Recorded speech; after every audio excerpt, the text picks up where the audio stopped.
Welcome to another video. और आज हम बात करेंगे CGPT 2026 का फर्स्ट राउंड का रजिस्ट्रेशन चालू हो चुका है। आप जाके उनके ऑफिशियल पोर्टल पे अप्लाई कर सकते हो। तो अगर आपको नहीं पता है कैसे अप्लाई करना है और कैसे डिटेल्स डालनी है, तो मैं आपको सारी चीज़ें बताऊंगा डिटेल में। तो काउंसलिंग शुरू होते ही सबसे पहला काम आपका होगा ऑनलाइन रजिस्ट्रेशन करने का। तो ये 6 जुलाई तक प्रोसेस चलेगी, तो आप कभी भी अप्लाई कर सकते हो, कभी भी रजिस्टर कर सकते हो।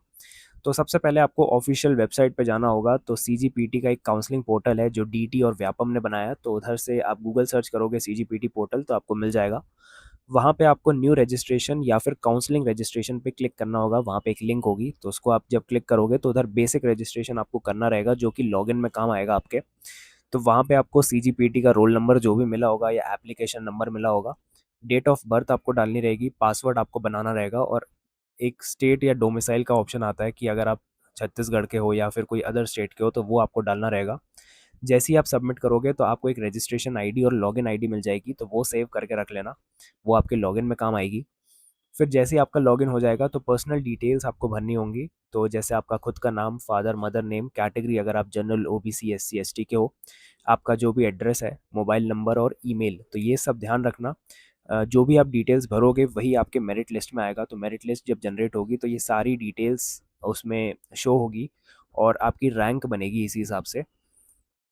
फिर आपको डॉक्यूमेंट्स अपलोड करने रहेंगे। तो रजिस्ट्रेशन के दौरान ही आपको डॉक्यूमेंट्स अपलोड करने रहेंगे। तो इसमें 10th की मार्कशीट आपकी लगेगी, जो कि डेट ऑफ बर्थ के लिए काम आती है। 12th की मार्कशीट, CGPT का स्कोर कार्ड, डोमिसाइल सर्टिफिकेट अगर आप छत्तीसगढ़ से हो, और अगर आप अदर स्टेट से हो तो डोमिसाइल नहीं लगेगा। और कैटेगरी सर्टिफिकेट अगर एप्लीकेबल है, मतलब जनरल OBC SC ST वाले। और पासपोर्ट साइज़ फ़ोटो आपकी एक लगेगी, और फोटो और सिग्नेचर। तो ये सारी चीज़ें आपकी लगेंगी डॉक्यूमेंट्स में। और सभी डॉक्यूमेंट्स आपको स्कैन करके सही फॉर्मेट में, सही साइज़ में अपलोड करना होगा। तो वहाँ पे साइज़ दिया होगा, फॉर्मेट दिया होगा, उसके हिसाब से भरना। और फिर आपका काउंसलिंग फ़ी पेमेंट होगा। तो ऑनलाइन पेमेंट करना है होता है आपको, तो आप UPI यूज़ कर सकते हो, डेबिट कार्ड यूज़ कर सकते हो, या नेट बैंकिंग से कर सकते हो। और पेमेंट के बाद आपको रिसीट को सेव कर लेना। तो बिना फ़ी पेमेंट के रजिस्ट्रेशन कंप्लीट नहीं माना जाता है। आपको पहले फ़ी पेमेंट करना होगा, तभी आपका रजिस्ट्रेशन कंप्लीट होगा। और इसको याद रखना कि फ्यूचर रेफरेंस के लिए रिसीट रख लेना। और उसके बाद आपकी चॉइस फिलिंग होती है, तो वहाँ पे आप अपने चॉइसेस फिल कर सकते हो। और जैसे एग्जांपल के लिए आपने गवर्नमेंट इंजीनियरिंग कॉलेज रायपुर भरा, उसमें CSE भरा, फिर BIT दुर्ग में CSE भरा, फिर आपने बिलासपुर वाले में CSE भर दिया।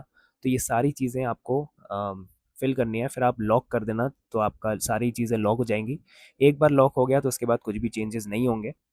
और फिर आप अपना रजिस्ट्रेशन फॉर्म सेव कर सकते हो, प्रिंट कर सकते हो, और आपका कंप्लीट हो जाएगा।